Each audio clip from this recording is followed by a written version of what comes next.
Hola amigos. Nuestra historia comienza en una fecha muy específica, el 21 de agosto de 1911. Era una mañana de lunes en la capital francesa, París. La ciudad estaba bastante ajetreada. Era el comienzo de la semana y la gente se dirigía apresuradamente a trabajar en sus oficinas, ajena a lo que estaba sucediendo en el corazón cultural de la ciudad. De repente, una escena extraña ocurrió. Tres hombres salieron del Museo del Louvre. No eran visitantes comunes. Estos tres hombres habían pasado la noche anterior escondidos dentro del museo, esperando el momento perfecto. Y ahora, mientras salían a la luz del día, llevaban consigo una propiedad inmensamente importante del Museo del Louvre. Para evitar ser detectados, llevaban el objeto escondido bajo una manta mientras intentaban escapar. Se dirigieron rápidamente a una estación de ferrocarril cercana y lograron tomar el tren de las 8:45 de la mañana, desapareciendo sin dejar rastro. En ese momento, el mundo entero ignoraba el hecho de que acababan de cometer el robo del siglo. Habían robado una pintura. Pero no era una pintura insignificante. Se habían llevado la pintura más famosa del mundo, la Mona Lisa. Hoy en día el valor de esta obra es astronómico, cercano a los $1.000 millones. Pero, ¿cuál es la razón detrás de esto? ¿Qué secretos se esconden en la Mona Lisa y por qué es la pintura más famosa del mundo? Para entender este crimen y este misterio, debemos viajar al pasado. Capítulo 1. El genio y el rey.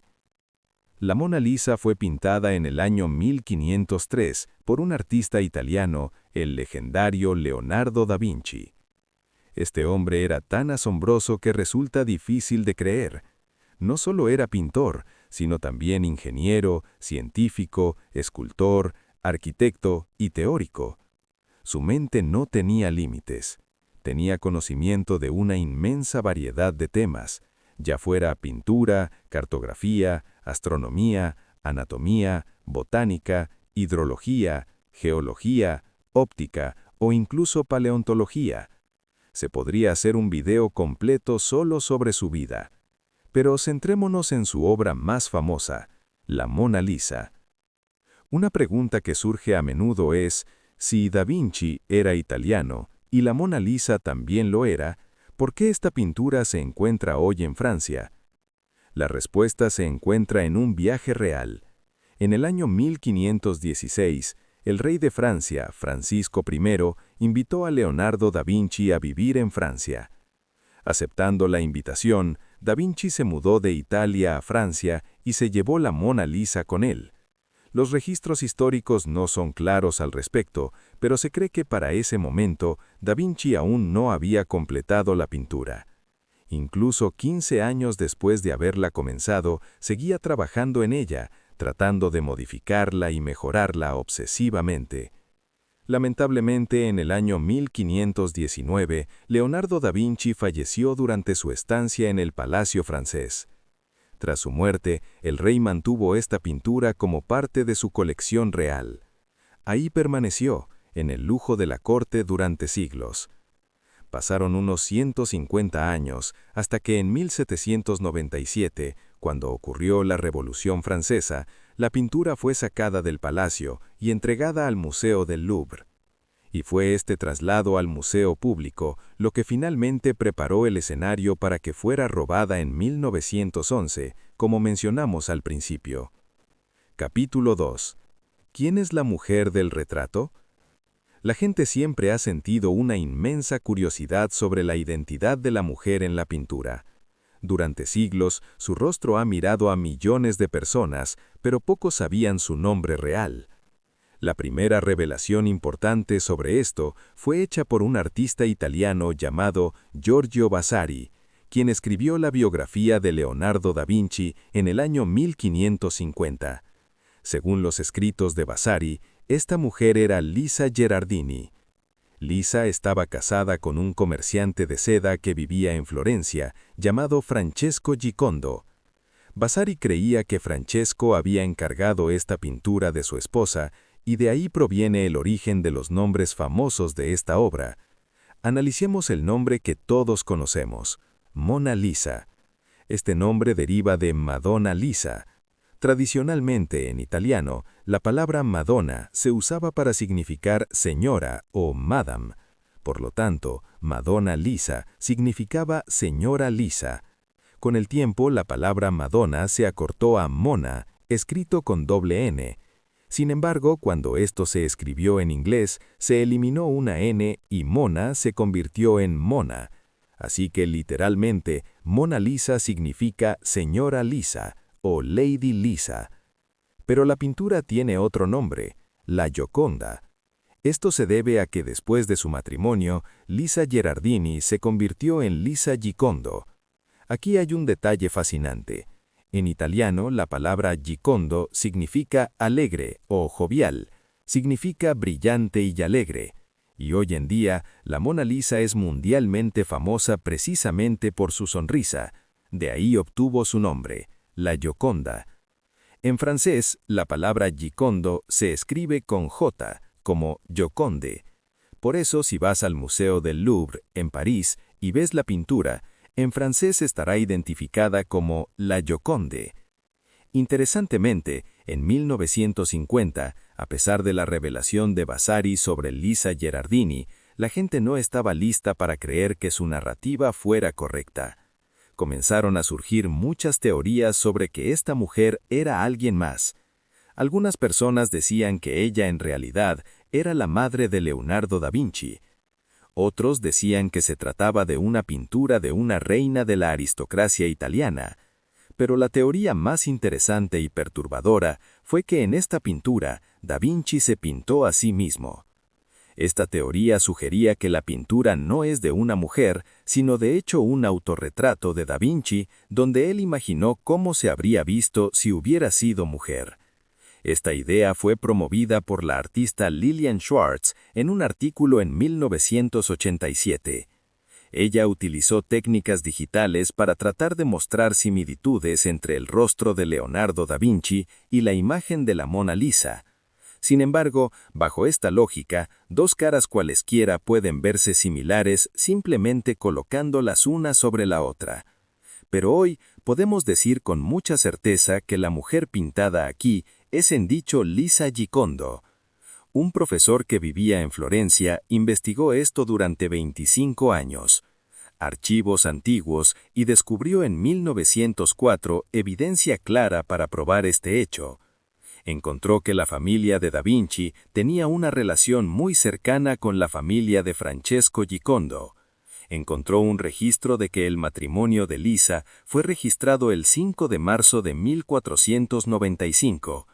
Descubrió que en ese momento Lisa tenía 16 años y Francesco tenía alrededor de 30 años. También halló que el padre de Leonardo da Vinci y el esposo de Lisa se conocían muy bien. Es posible que esta pintura no fuera encargada por el esposo de Lisa, sino por el propio padre de Leonardo. El profesor Palanti dice que cuando se pintó la Mona Lisa, Lisa tenía 24 años. Palanti sugiere que pudo haber dos razones específicas para pintar esto. La primera razón es que en 1503 Francesco y Lisa compraron su casa. La segunda razón, que parece más probable, es que en diciembre de 1502 nació su segundo hijo. Esta segunda razón cobra fuerza debido a un detalle trágico. 3 años antes de esto, en 1999, Lisa había perdido a su hija. Si miras esta pintura de cerca, verás un velo sobre el cabello de Lisa. Mucha gente lo llama un velo de muerto. Es un velo que se usa tradicionalmente cuando alguien en la familia ha fallecido. Capítulo 4. No es un lienzo, es un cuerpo. Para entender por qué esta pintura hipnotiza al mundo, primero debemos entender qué es físicamente. La mayoría de la gente asume que es un lienzo grande, pero se equivocan en ambos aspectos. En primer lugar, la Mona Lisa no fue pintada sobre papel, lienzo o tela. Fue pintada sobre madera de álamo. En aquellos días, Esta era la madera favorita de los pintores italianos. Pero la madera tiene un problema. Está viva, reacciona a la humedad, se expande y se contrae. En segundo lugar, la pintura no es grande. De hecho, es sorprendentemente pequeña. Si miras las fotos de los turistas en el museo, verás que la pintura mide solo 77 centímetros por 53 centímetros. Es diminuta en comparación con la inmensa pared que la sostiene. Sin embargo, a pesar de su tamaño, se considera tan especial porque, en su época, en Italia, fue la primera pintura que se centró tan íntimamente en la persona. Es un retrato de medio cuerpo. Hoy en día, este tipo de encuadre es muy común en la fotografía y las selfies, pero en el siglo XVI nadie hacía pinturas así. Era revolucionario. Si observas la gradación de color general de esta pintura hoy, verás muchos tonos marrones y amarillentos. Parece una pintura muy apagada, casi enferma. Es tan amarillenta que en un momento dado, un profesor declaró que la mujer del cuadro debía ser una paciente con colesterol alto debido al tono de su piel. Pero hay dos razones técnicas para este aspecto enfermo. El barniz. Se aplicó una capa de barniz sobre la pintura para proteger la madera de la humedad. Con los siglos, este barniz se ha oxidado y oscurecido. El blanqueamiento. Con el tiempo, hubo un proceso químico de blanqueamiento. Originalmente, cuando Da Vinci la pintó, era mucho más brillante, colorida y vívida. Capítulo 5. Esfumato y la obsesión con la muerte. Lo que realmente separa a esta obra de cualquier otra es la técnica. Da Vinci utilizó un estilo de pintura muy especial, conocido como esfumato. Esfumato literalmente significa evaporado como humo. Es la técnica de mezclar. Si miras el fondo de la pintura, verás un paisaje que se cree que es el Valle del Arno en Italia, pero no hay límites claros ni líneas de contorno entre el fondo y Mona Lisa.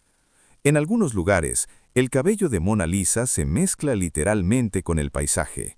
Difuminar los contornos y mezclar los colores, ese es el secreto oscuro del esfumato. Y esta técnica es la clave detrás de su característica más famosa y aterradora, la sonrisa misteriosa. Capítulo 6. Diseccionando cadáveres para una sonrisa. Aquí es donde la historia se vuelve macabra. Da Vinci no pintó esa sonrisa simplemente mirando a una modelo, la construyó con ciencia y sangre. Para perfeccionar esta sonrisa, Da Vinci pasó la mayor parte de su tiempo en un lugar que nadie asociaría con el arte, un hospital. Pasó muchas noches en un hospital de Florencia, donde iba a quitar la piel de los cadáveres. Su obsesión era absoluta. Quería estudiar los músculos faciales y los nervios debajo de la piel para entender exactamente cómo trabajaban juntos para crear una sonrisa. Escribió en sus notas personales una observación escalofriante. Los músculos que mueven los labios son más numerosos en el hombre que en cualquier otro animal. Fue extremadamente difícil para él diseccionar los músculos de los labios, porque aquí los músculos son diminutos y numerosos. Si cortaba mal, el conocimiento se perdía. Durante este experimento, Da Vinci no se detuvo en los humanos. También estudió caballos. Comparó las expresiones humanas con las de los animales. En sus notas personales escribió: «Fíjate si el músculo que levanta las fosas nasales del caballo es el mismo que yace aquí en el hombre». A lo largo de la historia, difícilmente ha existido otro artista que haya diseccionado las caras de un caballo y un ser humano lado a lado, solo para pintar una sonrisa en un trozo de madera. Capítulo 7. El truco óptico. ¿Por qué desaparece? Su obsesión no terminó con la anatomía. Después de los cadáveres, investigó la óptica. Da Vinci descubrió algo fundamental sobre el ojo humano. Los rayos de luz no convergen en un solo punto en nuestros ojos, sino que se extienden por toda la retina.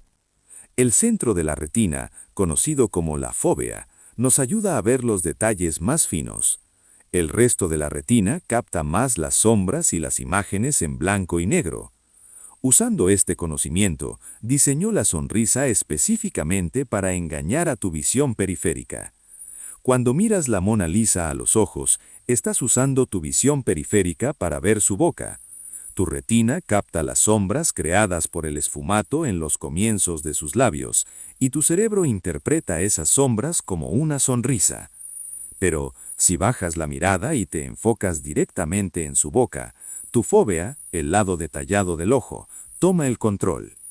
Ves que la línea central de sus labios es en realidad plana, no está sonriendo. La sonrisa es un fantasma. Solo existe cuando no la miras directamente. Mírala a los ojos y ella te sonríe. Mírale la boca y la sonrisa muere. Capítulo 8. La teoría de las dos Mona Lisas. ¿Y si te dijera que la Mona Lisa no es una sola pintura, sino dos? Esto no es una conspiración de Internet, es una teoría respaldada por evidencia histórica. La historia de la segunda Mona Lisa comienza en el año 1504, cuando otro artista legendario, Rafael, hace un boceto rápido usando pluma y tinta. Este boceto es desconcertante. Si lo comparas con la Mona Lisa que hanga hoy en el Louvre, verás una diferencia enorme. En el dibujo de Rafael se pueden ver dos grandes columnas detrás de la mujer.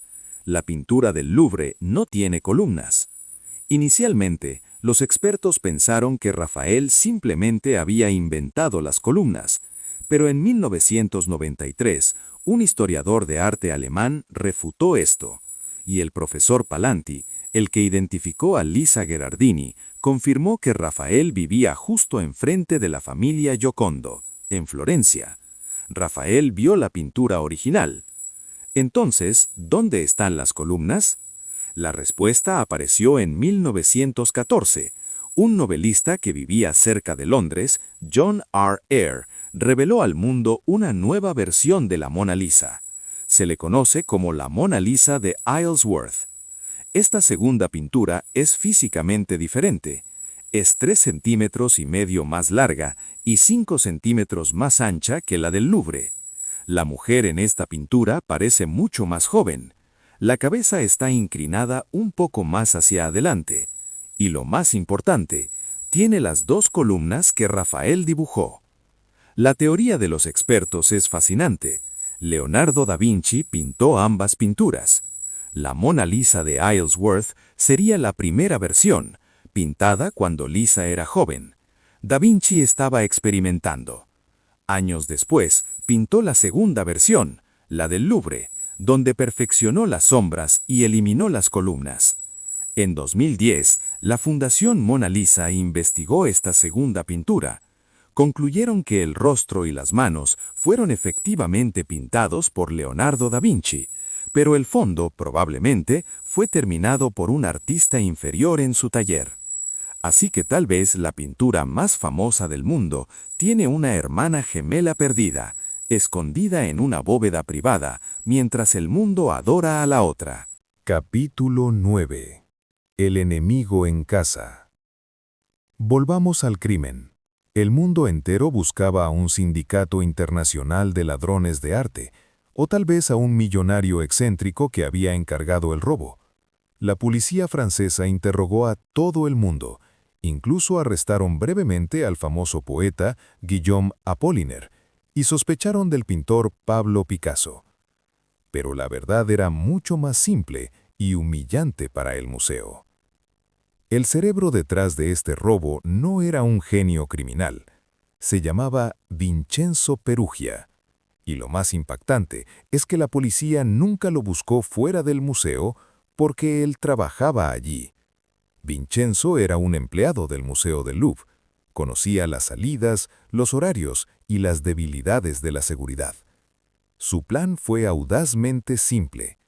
Un domingo por la tarde, en lugar de irse a casa, se escondió en un rincón oscuro del museo. Algunos dicen que fue un armario de escobas. Pasó toda la noche allí, rodeado de estatuas y sombras, esperando en silencio. A la mañana siguiente, lunes, cuando el museo estaba cerrado al público, pero abierto para el personal, simplemente salió caminando con la pintura escondida bajo su ropa. ¿Cuál era su motivo? No era el dinero, al menos no al principio. Vincenzo era un nacionalista italiano. Él creía firmemente que Leonardo da Vinci era italiano, y por lo tanto, esta pintura pertenecía a Italia, no a Francia. En su mente retorcida, no estaba robando, estaba recuperando un tesoro nacional que creía había sido robado por Napoleón, aunque en realidad Da Vinci la llevó a Francia legalmente. Capítulo 10. 2 años de oscuridad. Lo que siguió fueron 2 años de silencio absoluto. Mientras los periódicos de todo el mundo publicaban titulares gritando «¿Dónde está la Mona Lisa?», la pintura más famosa de la historia estaba acumulando polvo en un apartamento barato de París. Vincenzo escondió la obra maestra en su casa durante 2 años enteros. Imagina la escena, la sonrisa enigmática de Lisa, que había adornado el palacio de un rey, ahora estaba escondida bajo una pila de trapos en la habitación de un obrero. Vincenzo vivía con el miedo constante. Sabía que tenía el objeto más buscado del planeta. Se preguntaba qué podía hacer con él. No podía colgarlo en su pared, no podía mostrárselo a nadie. La pintura se había convertido en su prisionera, y él en el carcelero. Finalmente la paciencia se le agotó. Se volvió impaciente y cometió un error fatal. Intentó venderla. Capítulo 11. La traición en Florencia. Vincenzo contactó a un comerciante de arte en Florencia llamado Giovanni Poggi. Le dijo que tenía la pintura original y que quería devolverla a Italia, a cambio de una recompensa, por supuesto.